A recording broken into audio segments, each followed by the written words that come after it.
Waiting for that perfect interest rate may mean missing out on the perfect house.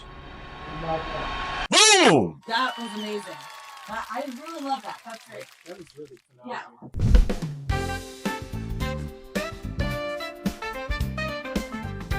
So it's a very interesting time in real estate right now. We've been working towards the end of 2024, and a lot of people were thinking, gosh, interest rates are going to start to come down. The market's going to start to accelerate. But then we got closer to the election and people were realizing, gosh, things are happening with the election. Maybe we should wait again.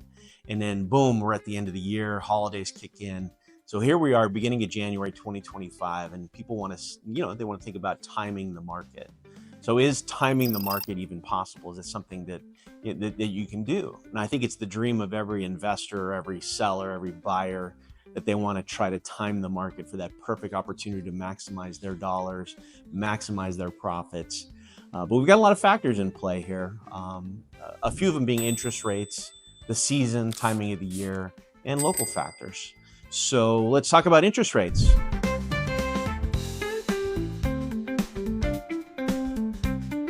So interest rates directly affect affordability.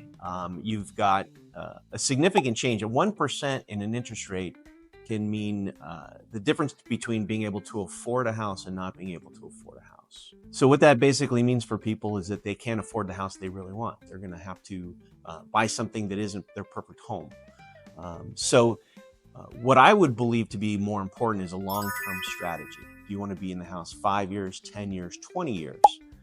That's going to dictate really where you want to be as far as timing the market per se. You want to find the house that you can afford, but you also want to find the house that's going to work for you long term. A lot of people say date the rate, marry the house. That may or may not be true, but what is true is that interest rates do change and refinancing is possible. But I would make sure that you can afford the house currently and not worry about the futures quite so much. That's no terrible. Take that part out.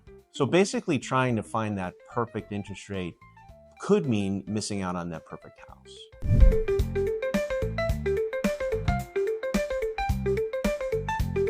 Then there's the time of year. Boise's market has seasons. Spring and summer tend to be the busiest.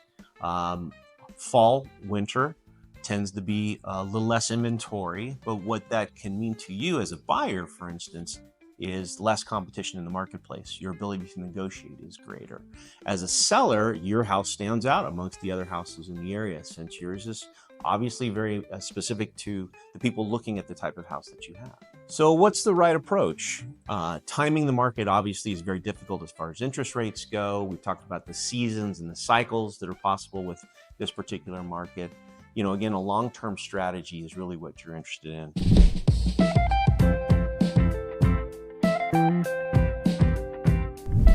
Boise has consistently shown growth year after year in terms of appreciation of the home. So it's not a high risk proposition to look at homes here in the Treasure Valley, regardless of the time of the year. Ultimately, real estate is about time in the market, not timing the market. If you're going to be in your house for 5, 10, 20 years, you're going to see seasonal dips. You're going to see changes in interest rates. But a long-term strategy is going to keep you above all of that and make it not be a financial issue for you going forward.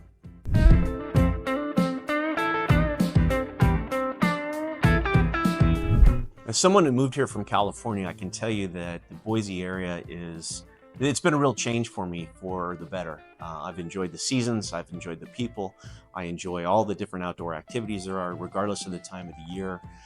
It takes a little bit of stress away from me to know that I'm not facing deadly wildfires, floods, earthquakes, all the things that really kind of upset the apple cart for us a couple times a year, every year for the past 50 some odd years living there. Here in Idaho, we have a very safe environment. It's a very, I think, great place to raise a family. Certainly is a wonderful place to meet people. And I always tell people about 80% of the folks that I've met here are from California. So a great culture, great people. Couldn't say more about it, that you guys should really take a look at it if you're somebody that's in that area and you're concerned about things like wildfires and earthquakes and floods. Might be something you'd be interested in.